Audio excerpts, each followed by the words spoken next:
Igmar avait 12 ans et il était berger. Pas n'importe où. Chez le plus riche fermier du pays. Le plus avare aussi. Et surtout le plus dur. Car non seulement ses ouvriers ployaient sous la besogne, mais ils criaient famine et allaient en guenilles. De plus, considérant le sommeil comme inutile, cet homme sans pitié les réveillait de nuit. Et, qu'il pleuve, vente ou neige, les envoyait dans les montagnes faire paître ses troupeaux.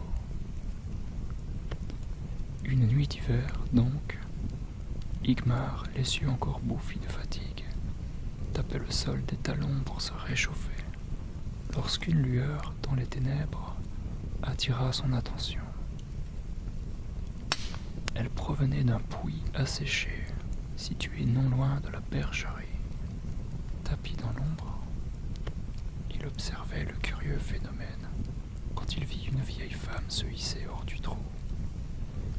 Elle tenait une lanterne dans une main, un balai dans l'autre, et à peine eut-elle mis pied à terre qu'elle enfourcha ce dernier et s'éleva dans les airs.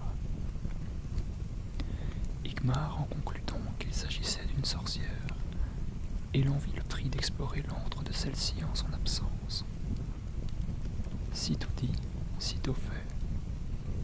Abandonnant brebis et agneaux à la garde de son chien, le petit berger enjamba la margelle et se laissa glisser dans le puits. En dépit de l'obscurité, il repéra une porte qu'il poussa vivement. La faible clarté d'une chandelle qui achevait de se consumer lui révéla alors le plus étrange endroit qui soit. Partout, ce n'était que cornues, alambics et flacons de toutes sortes. Au mur étaient pendues des bêtes empaillées, ainsi qu'une grande quantité de plantes sèches. De nombreux livres jonchaient le sol. L'un d'eux, posé au sommet de la pile, attira l'attention de l'enfant par sa couverture de cuir sombre, couverte de signes cabalistiques. Il l'ouvrit, et quelle ne fut pas sa surprise lorsqu'un petit bonhomme à barbe blanche, coiffé d'un immense bonnet vert, jaillit d'entre les pages et dit « Que désires-tu, maître ? Commande, j'obéirai. » La première surprise passée, Igmar demanda « Qui es-tu et pourquoi m'appelles-tu maître ?»« Je suis un troll, » dit le petit bonhomme. « Mon nom est Pump, et je suis au service de qui possède ce livre. » Au même moment, un bruit derrière lui avertit Igmar du retour de la sorcière. « Il faut que je sorte d'ici. » Et vite, s'affola-t-il. À l'instant, il se retrouva parmi son troupeau, avec son chien qui lui faisait la fête. Et, dans le silence nocturne, mais loin, très loin, comme montant du centre de la terre, le hurlement de colère de la sorcière qui avait découvert le larcin. Il eut un moment de stupeur, car c'était, ma foi, une drôle d'aventure qui lui arrivait là. Puis, s'étant ressaisi, il rouvrit le livre et le même prodige que précédemment se produisit. « Que désires-tu, maître ?» s'enquit le troll avec une pirouette. « Commande, j'obéirai. » Le petit berger, qui n'était pas idiot, prit les avantages qu'il pouvait tirer de sa découverte. Et, délaissant sans regret pâture, moutons et chiens, il ordonna « Amène-moi en ville. » Ainsi se retrouva-t-il dans une rue déserte dont toutes les échoppes étaient encore fermées. Cependant, une enseigne clignotait dans l'ombre, celle d'une taverne. Vint à Igmar l'envie d'un bon bol de lait chaud assorti de pain frais et de beurre bien fondant. Il poussa donc la porte et vit le tavernier qui activait son feu, car c'était jour de marché et les forains, logeant chez lui pour l'occasion, se levaient à l'aube. Devant l'enfant vêtu de harde, l'homme fronça les sourcils. « Que veux-tu, Maro? Manger et dormir. As-tu de quoi payer? Non, assurément. Alors ouste ou je te botte les fesses. Igmar se troubla, car en vérité, l'idée qu'on le prit pour un mendiant ne l'avait pas effleuré. Un instant, dit-il. Et il sortit pour revenir un peu plus tard, nanti d'une bourse d'or fournie par le précieux Pump. À cette vue, la mine du tavernier changea comme par magie. Igmar obtint tout ce qu'il voulut, et même davantage. Il commanda donc un copieux déjeuner, réclama la meilleure chambre, et de plus, chercha son hôte de lui acheter de beaux habits afin qu'il pût les mettre à son réveil. Ensuite, le ventre plein, il s'endormit dans un lit bien moelleux, la tête posée sur le livre auquel il devait sa bonne fortune. Commença alors pour le petit berger qui allait jadis pieds nus dans la neige, une ère de bonheur et de prospérité. Il se mit en quête d'une belle maison, de domestiques, de chevaux et eut bientôt de nombreux amis qui chaque soir festoyaient à sa table. Ainsi passèrent les années. Quand Igmar eut 20 ans, il voulut prendre femme. Or, le bruit courait que dans le château dominant la ville était enfermée une princesse. Un oracle ayant prédit qu'elle aimerait un berger, lequel serait par la suite amené à régner après avoir causé la mort du roi, ce dernier l'y cloîtrait en la seule compagnie d'une vieille nourrice et de quelques servantes. Pressentant dans cette coïncidence un signe du destin, Igmar ordonna à son troll: lorsque cette princesse sera endormie, amène-la-moi. L'on se doute avec quelle impatience il attendit la nuit suivante. Vers minuit, alors qu'il contemplait songeusement les étoiles, un bruit derrière lui le fit se retourner. Pump était là, portant un lit à baldaquin comme s'il se fût agi d'un fétu de paille. D'une main tremblante, Igmar écarta le rideau et fut frappé par la beauté de la jeune fille. Une grâce singulière émanait de son visage au front bombé, au nez fin, aux lèvres bien ourlées, un cou gracile, une taille élégante et de longs cheveux d'une blondeur extrême complétaient le tableau, de sorte que le jeune homme, dès le premier regard, sentit battre son cœur. C'est elle qui sera ma femme, et personne d'autre, se dit-il. Et, jusqu'au petit jour, il demeura assis près d'elle, à la contempler.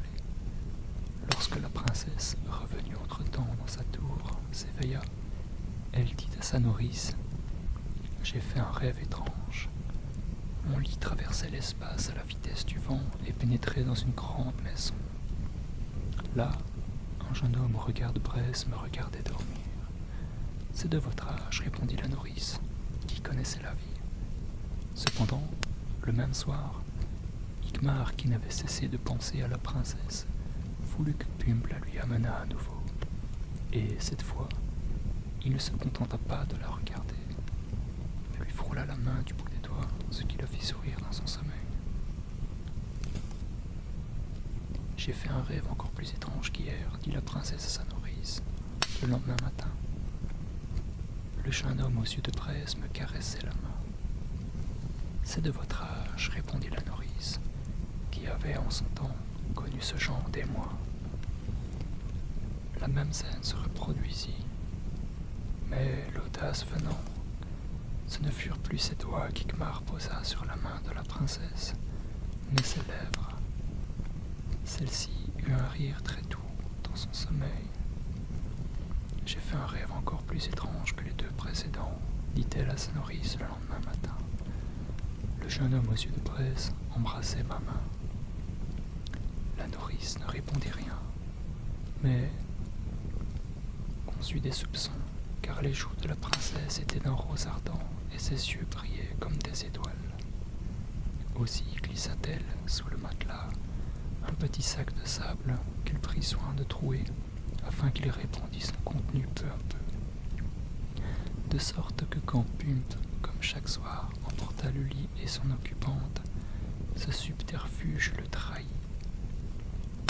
La nourrice, qui veillait, suivit aussitôt la piste ainsi tracée, et, ayant repéré la maison d'Igmar, courut prévenir le roi.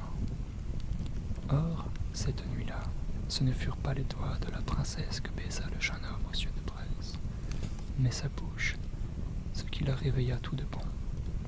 S'émerveillant de ce que son rêve fut réalité, elle se blottit dans ses bras. C'est dans cette position que son père la surprit. « Garde, hurla-t-il, arrêtez cet individu et qu'on le pende aujourd'hui même. » En moins de temps qu'il ne faut pour le dire, Igmar fut emmené en prison, et les pleurs de la princesse n'y purent rien changer. « Retournez dans votre tour, fille indigne, » ordonna le roi, « et n'en sortez plus de toute votre existence. » « Mais je m'y ennuie, gémit la princesse.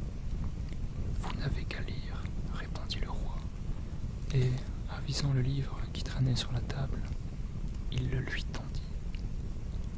Bien moroses furent les heures qui suivirent. Igmar se morfondait dans sa cellule, la princesse sanglotait dans sa tour, et, sur la place du marché, le bourreau dressait la potence. Puis vint le moment de l'exécution.